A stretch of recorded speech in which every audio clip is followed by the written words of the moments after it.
The Philippines is a land of festivals and celebrations, and one of the country's popular festivals is held every third Sunday of January in the city of Cebu, the Sinulog Festival. The festival is centered on the feast of the child Jesus or the Santo Niño. Although the feast of the Santo Niño is celebrated in many parts of the Philippines, the Sinulog Festival in Cebu is the mother of festivals in the country. Its colorful Mardi Gras parade and wild street parties attract around 1 to 15 million people every year.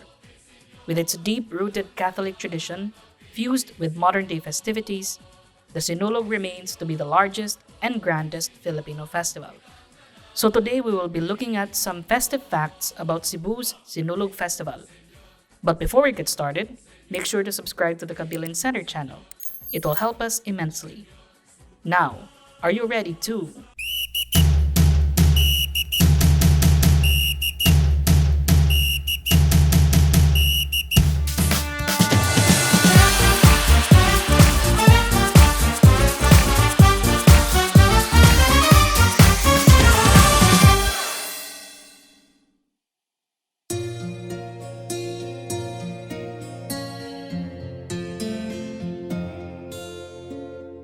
The Santo Niño de Cebu is a Roman Catholic title of the child Jesus associated with the religious image of the Christ child venerated by Cebuano Catholics in the Philippines. It is also considered to be the oldest Christian artifact in the country. The image is a dark wooden statue that measures about 12 inches tall. It depicts the Christ child with a serene countenance in the attitude and dress of a Spanish monarch. It also bears the imperial regalia of the old Habsburg dynasty in Spain, which includes a golden crown, a globus cruciger, and various scepters. It wears fine vestments, a lavishly adorned red robe, and a pair of golden boots. The image also wears jewelry, which were mostly offered by devotees.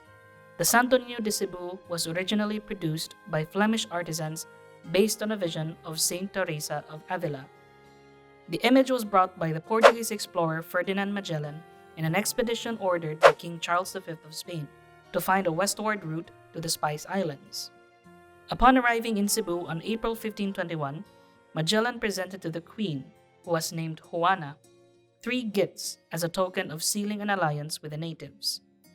The Queen chose the image of the Santo Niño de Cebu. The island's local ruler, Raha Humabon, his wife, and his subjects were then baptized in the Catholic faith.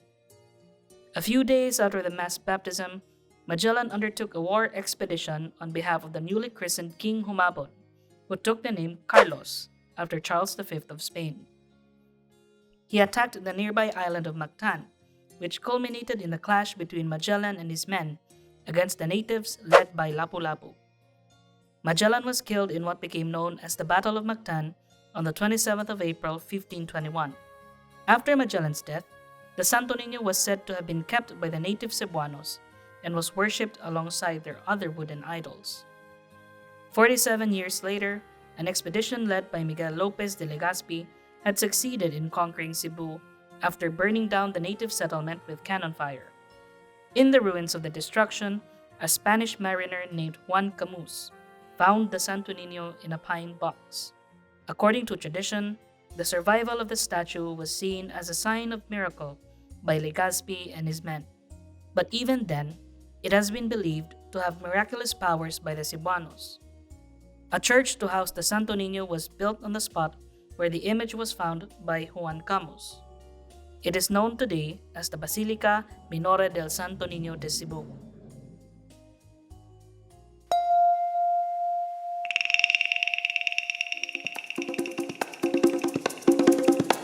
According to the Spanish friar historian Fray Pedro Chirino, the native Cebuanos venerated the Santo Niño through dancing. Dance as worship was a common practice in pre-Hispanic Cebu. And during the early days of Spanish colonial rule, missionaries from Europe used dancing as an evangelistic endeavor. Chirino described a pre-Hispanic Cebuano dance practice. They moved their empty hands in harmony with the feet. Now slowly, now rapidly, now they move forward, now they step back. Now they are on fire, now they are calm. Now they come together.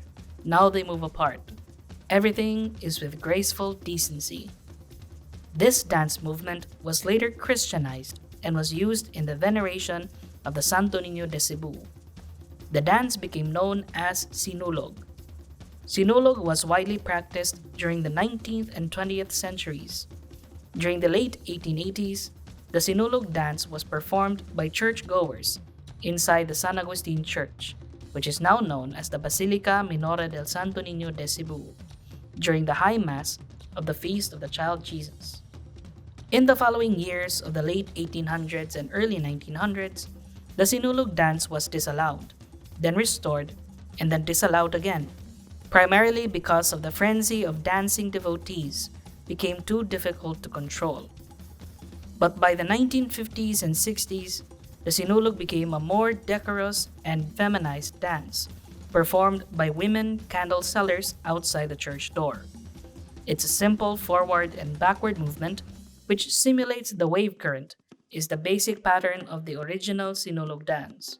It was also no coincidence that the term Sinulog came from the word sulog, which means water current in native Bisaya.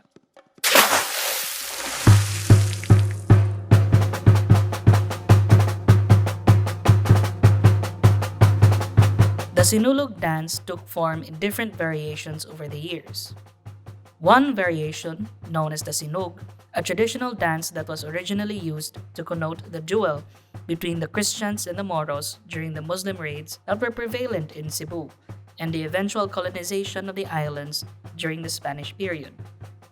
The Sinug dance traced back to 1565, when the natives saw Miguel Lopez de Legazpi and his men celebrating the rediscovery of the Santo Niño through a feast.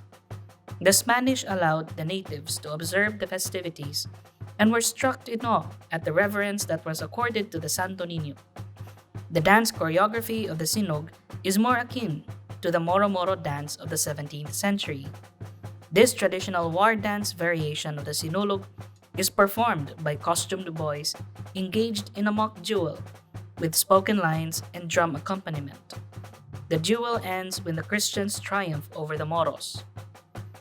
The dance was invented in the context of the successful resistance of the Cebuanos, led by the El Padre Capitan, Fray Julian Bermejo, against the Moro raiders during the late 1700s in southern Cebu. Just like the traditional Sinulog dance, the Sinug was also performed outside the church during the 1800s up until the 1900s. By the 1980s, the Sinug became a minor sidelight in the festivities. The Sinug today is mainly sustained by Buenaventura and daughter Estelita ng Titang Diola and their family as part of their devotion to the Santo Niño. 3 generations of the Diola family preserved this old tradition by performing the Sinug war dance in private residences. Among these residences was the Casa Gorordo, where the Sinug is still performed annually on the day after the feast or Fiesta Señor.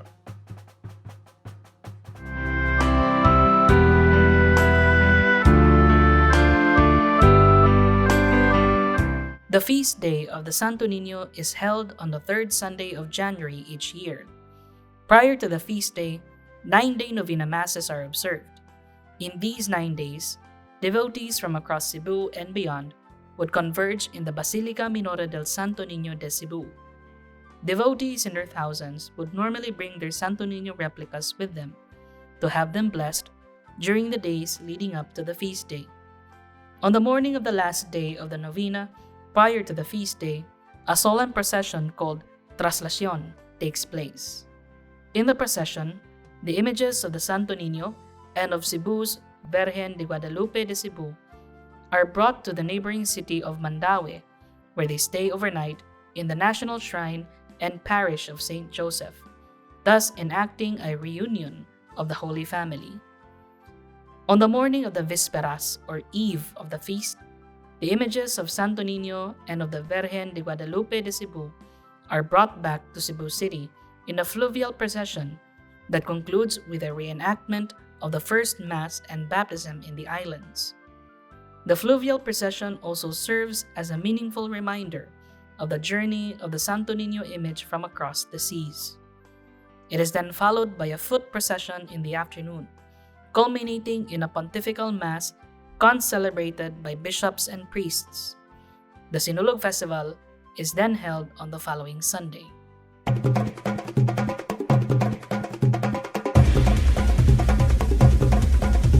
The Sinulog Festival we see today began in the 1980s when the Cebu city government organized the first Mardi Gras parade. The parade was composed of students dressed in knitted Filipiniana costumes, dancing the Sinulog to the beating of drums. The idea caught on, and thus, under the direction of then City Mayor Florentino Solon, with the help of several influential Cebuanos, the Sinulog Festival became an annual event in Cebu City. In 1981, the concept of the Sinulog Grand Parade was actualized, involving not just Cebu, but also representatives from other provinces in the Philippines. The Sinulog Festival also marked its difference from another popular festival, which is the Ati-Atihan in Aklan. Unlike the Ati-Atihan, the Sinulog focused on the historical aspects of the dance instead of the Christianized pagan ritual. The colorful Grand Parade resembled that of the Brazilian Carnival in Rio de Janeiro. Dancing contingents from Cebu and other parts of the country would fill the streets wearing their colorfully designed costumes. The street dancing normally commences at around 8 or 9 in the morning, and the contingents would make their way along the main thoroughway in General Maximum Avenue, otherwise known as Mango Avenue, and then to Fuente Osmeña and Osmeña Boulevard. The contingents will then arrive at the Cebu City Sports Complex for their final presentations. The parade lasts for the entire day and culminates in a closing ceremony with a grand display of fireworks. Apart from the colorfully costumed dancers in the streets, floats also became one of the mainstays of the Mardi Gras parade over the past few years. These beautiful floats are normally sponsored by big companies. In some Sinulog parades, other interesting presentations have also paraded in the streets. Gigantes, 3-meter-tall puppets made of bamboo or rattan strips, celebrity guests, and other gimmicks would participate in the parade. The festivities of the Mardi Gras are also complemented with the street partying in various spots in the city. During its heyday, the old Baseline Center was the focal point of street parties during Sinulog for many years. In recent years, however, street parties have been highly discouraged by the city government. Street brawls by drunken hooligans had become a security concern for the authorities during the parade. Nevertheless, the feasting, merriment, dancing, loud music combined with its rich history and colorful traditions have made the Sinulog Festival one of, if not the grandest festival in the Philippines. So what do you think about the Sinulog Festival? Let us know your thoughts in the comments down below. Remember to like, comment, and subscribe to the Kabilan Center channel for more interesting facts you would like to hear. And we hope to see you in the next episode. Viva Pit Señor!